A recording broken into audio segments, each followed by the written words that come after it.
после окончания консерватории я вернулась опять в родную республику. Я много гастролирую, выезжаю, но я всегда возвращаюсь обратно, потому что я очень люблю свою республику, свой город. Я счастлива и я горда тем, что мне было присвоено высокое звание почетный гражданин города Сыктывкара. Конечно, наша республика богата и лесом, и углем, и нефтью, и газом. Но самое ценное достояние нашей республики – это люди, которые здесь живут. И вы знаете, что интересно? Когда выходишь в город, такое ощущение, что тебя все знают, что ты всех знаешь.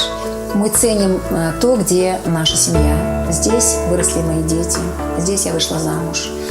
Поэтому всегда и город, и республика будут для меня самыми родными и любимыми.